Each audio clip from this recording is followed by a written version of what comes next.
રાજ્યમાં લોકસભા 2024ની ચૂંટણીને લઈને સૌથી વધારે જો સક્રિય હોય તો તે છે આપના ધારાસભ્ય ચૈતર વસાવા.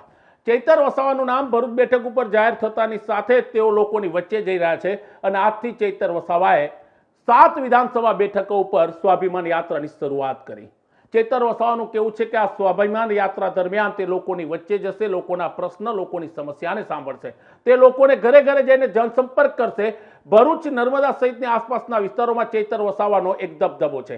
ખાસ કરીને તેમનું કહેવું છે કે હું ભારતીય જનતા પાર્ટીને આ વખતે લોકસભાની ચૂંટણીમાં હરાવીશ. આપને જણાવી દે કે ચૈતર વસાવાની સામે મનસુખ વસાવા જે સતત વારંવાર નિવેદનબાજી કરે છે તેના વિશે પણ ચૈતર વસાવાએ કહ્યું કે મનસુખભાઈ પોતાની હાર નિશ્ચિત ભાળી ગયા છે, તેથી તેઓ સતત નિવેદન કરી રહ્યા છે. આ સ્વાભિમાન યાત્રા દરમિયાન ચૈતર વસાવા સાથે પ્રદેશના હોદ્દેદારો અને નેતાઓ પણ હાજર રહ્યા હતા. આ સ્વાભિમાન યાત્રા ખાસ કરીને 7 વિધાનસભામાં જશે, જ્યાં લોકોને ભાજપ સરકારની સામે જાગૃત કરવાનો પ્રયત્ન કરશે. આપને જણાવી દે કે ખાસ કરીને આદિવાસી વોટ બેંક ઉપર ભાજપ, કોંગ્રેસ સહિત આમ આદમી પાર્ટીની નજર છે અને ચૈતર વસાવાની આ બેઠક સૌથી વધારે હાઈ પ્રોફાઇલ ગણાય છે.